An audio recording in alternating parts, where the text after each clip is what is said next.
News18 digital ಕಂಟೆಂಟ್ಗೆ ಸ್ವಾಗತ. ನಾನು ನಿಮ್ಮ ವಿಶ್ವನಾಥ್ ಹೂಗಾರ್. ರಾಜ್ಯ ರಾಜಕಾರಣದಲ್ಲಿ ವಿಸ್ತೃತವಾಗಿ ಚರ್ಚೆಗೆ ಒಳಗಾಗಿದ್ದಂತಹ ರಾಜ್ಯ ಸಚಿವ ಸಂಪುಟ ವಿಸ್ತರಣೆಯ ಚರ್ಚೆಗೆ ಅಧಿಕೃತವಾಗಿ ಮುದ್ರೆ ಬೀಳುವಂತಹ ಲಕ್ಷಣಗಳು ದಟ್ಟವಾಗಿದ್ದಾವೆ.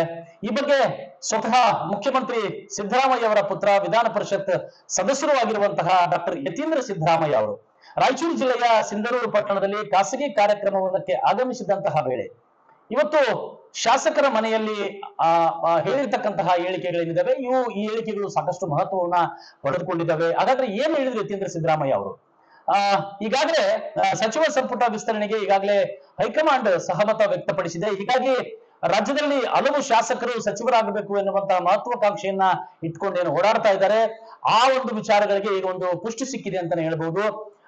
ಸಿಂಧನೂರಿನ ಪಟ್ಟಣದಲ್ಲಿ ಯತೀಂದ್ರ ಸಿದ್ದರಾಮಯ್ಯ ಅವರು ಈಗಾಗಲೇ ಹೈಕಮಾಂಡ್ ಸಹಮತ ವ್ಯಕ್ತಪಡಿಸಿರ್ತಕ್ಕಂತಹ ಬೆನ್ನಲ್ಲೇ ಅದರಲ್ಲೂ ಕೂಡ ರಾಯಚೂರು ಜಿಲ್ಲೆಯ ಹಿರಿಯ ಕಾಂಗ್ರೆಸ್ ನಾಯಕರೊಬ್ಬರಿಗೆ ಸಚಿವ ಸ್ಥಾನ ಸಿಗಬೇಕು ಎನ್ನುವಂತಹ ಆಸೆಯನ್ನ ಮತ್ತು ಇಂಗಿತವನ್ನ ಬಹಿರಂಗವಾಗಿ ವ್ಯಕ್ತಪಡಿಸಿರ್ತಕ್ಕಂಥದ್ದನ್ನ ನೋಡಿದ್ರೆ ಎಲ್ಲ ಒಂದ್ ಕಡೆ ಸಚಿವ ಸಂಪುಟದ ವಿಸ್ತರಣೆಯ ಒಂದು ಸಮಯ ತೀರಾ ಹತ್ತಿರ ಬಂತೇನೋ ಅಂತ ಅನಿಸ್ತಾ ಇದೆ.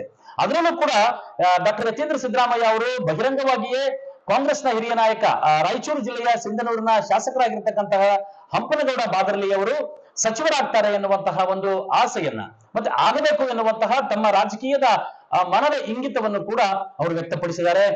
ಪಿತೃ ಸಮಾನರಾಗಿರ್ತಕ್ಕಂತಹ ಹಂಪನಗೌಡ ಬಾದರ್ಲಿ ಅವರು ಸಚಿವರಾದ್ರೆ ನಮಗೂ ಕೂಡ ಸಾಕಷ್ಟು ಸಂತೋಷ ಆಗ್ತದೆ ಎನ್ನುವಂತಹ ವಿಚಾರವನ್ನ ಹೇಳಿ ಬಹಿರಂಗವಾಗಿಯೇ ಓರ್ವ ಕಾಂಗ್ರೆಸ್ ಹಿರಿಯ ನಾಯಕರ ಬಗ್ಗೆ ಬ್ಯಾಟ್ ಬೀಸಿರ್ತಕ್ಕಂಥದ್ದು ಸಹಜವಾಗಿ ಕುತೂಹಲವನ್ನ ಮೂಡಿಸಿದೆ.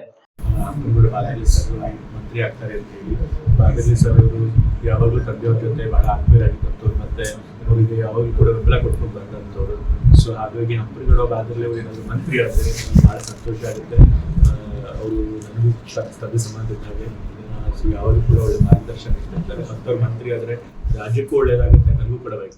ಈ ಮೊದಲಿಂದಲೂ ನೋಡಿದ್ರು ಕೂಡ ಹಂಪನಗೌಡ ಬಾದರ್ಲಿ ಅವರು ಈ ಮುಂಚೆನಿಂದನೂ ಕೂಡ ಮುಖ್ಯಮಂತ್ರಿ ಸಿದ್ದರಾಮಯ್ಯನವರ ಜೊತೆಗೆ ಹೆಜ್ಜೆ ಹಾಕಿರ್ತಕ್ಕಂತಹ ಒಬ್ಬ ರಾಜಕೀಯ ನಾಯಕರು. ಹೀಗಾಗಿ ಮುಖ್ಯಮಂತ್ರಿಗಳ ನಿಕಟವರ್ತಿಯಾಗಿರ್ತಕ್ಕಂತಹ ಹಂಪನಗೌಡರ ವಯಸ್ಸನ್ನು ಪರಿಗಣಿಸಿ ಜೊತೆಗೆ ಹಲವಾರು ಬಾರಿ ಈಗಾಗಲೇ ಸಿಂಧನೂರು ಕ್ಷೇತ್ರವನ್ನ ಪ್ರತಿನಿಧಿಸಿ ಶಾಸಕರಾಗಿ ಹಿರಿಯ ಅನುಭವ ಇರೋದ್ರಿಂದ ಹಿರಿಯರಾಗಿರೋದ್ರಿಂದ ಇಂತಹ ಒಬ್ಬ ಮುತ್ಸದ್ದಿ ರಾಜಕಾರಣಿ ಸಚಿವ ಸಂಪುಟದಲ್ಲಿ ಇದ್ರೆ ಉತ್ತಮವಾದಂತಹ ಕೆಲಸಗಳನ್ನ ಸಾರ್ವಜನಿಕರಿಗೆ ರಾಜಕೀಯವಾಗಿ ಕೊಡೋದಕ್ಕೆ ಸಾಧ್ಯವಾಗ್ತದೆ ಎನ್ನುವಂತಹ ಅಭಿಪ್ರಾಯವನ್ನು ಕೂಡ ಡಾಕ್ಟರ್ ಯತೀಂದ್ರ ಸಿದ್ದರಾಮಯ್ಯ ಅವರು ಇವತ್ತು ತಮ್ಮ ಹೇಳಿಕೆಯಲ್ಲಿ ಸ್ಪಷ್ಟಪಡಿಸಿದ್ದಾರೆ. ಹೀಗಾಗಿ ಸಹಜವಾಗಿಯೇ ಇವತ್ತು ಯಾವಾಗ ಸಚಿವ ಸಂಪುಟ ವಿಸ್ತರಣೆ ಆಗುತ್ತೆ ಎನ್ನುವಂತಹ ಒಂದು ವಿಚಾರವನ್ನ ಇಟ್ಕೊಂಡು ಕಾಯ್ತಿರ್ತಕ್ಕಂತಹ ಶಾಸಕರಿಗೆ ಆ ಒಂದು ಸಮಯ ಹತ್ತಿರ ಬಂತು ಎನ್ನುವಂತಹ ಒಂದು ಸುಳಿವನ್ನ ಡಾಕ್ಟರ್ ಯತೀಂದ್ರ ಸಿದ್ದರಾಮಯ್ಯ ಅವರು ಕೊಟ್ಟಿದ್ದಾರೆ. ಆ ಮೂಲಕ ರಾಯಚೂರು ಜಿಲ್ಲೆಯ ಹಿರಿಯ ಕಾಂಗ್ರೆಸ್ ನಾಯಕರೊಬ್ಬರು ಕೂಡ ಸಚಿವರಾಗ್ತಾರೆ, ಈ ಒಂದು ರಾಜ್ಯ ಸಂಪುಟ ಸಚಿವ ವಿಸ್ತರಣೆಯ ಒಂದು ವೇಳೆಯಲ್ಲಿ ಸಚಿವರಾಗ್ತಾರೆ ಎನ್ನುವಂತಹ ಹಿಂಟನ್ನು ಕೂಡ ಕೊಟ್ಟಿದ್ದಾರೆ. ಹೀಗಾಗಿ ಈ ಒಂದು ಡಾಕ್ಟರ್ ಯತೀಂದ್ರ ಸಿದ್ದರಾಮಯ್ಯ ಅವರ ಹೇಳಿಕೆ ಏನಿದೆಯಲ್ಲ ಇದು ರಾಜಕೀಯದ ಜೊತೆಯಲ್ಲಿ ಜಿಲ್ಲೆಯ ರಾಜಕಾರಣದಲ್ಲೂ ಕೂಡ ಒಂದು ರೀತಿಯಲ್ಲಿ ಸಂಚಲನವನ್ನ ಮೂಡಿಸಿದೆ. ನಿರ್ಭೀತ, ನಿಷ್ಪಕ್ಷಪಾತ, ವಿಶ್ವಾಸಾರ್ಹ ಸುದ್ದಿಗಳಿಗೆ ಮತ್ತೊಂದು ಹೆಸರಾಗಿರುವ ನ್ಯೂಸ್18 ಕನ್ನಡ ಈಗ ಆಪ್ನಲ್ಲೂ ಲಭ್ಯವಿದೆ. ದಯವಿಟ್ಟು ಇಲ್ಲಿರುವ QR ಕೋಡ್ ಅನ್ನು ಸ್ಕ್ಯಾನ್ ಮಾಡಿಕೊಂಡು ಆಪ್ ಡೌನ್ಲೋಡ್ ಮಾಡೋದಕ್ಕೆ ಮರಿಬೇಡಿ. ನಿಮ್ಮ ಬೆಂಬಲ ಹೀಗೆ ಸದಾ ನಮ್ಮೊಂದಿಗಿರಲಿ. ಧನ್ಯವಾದ.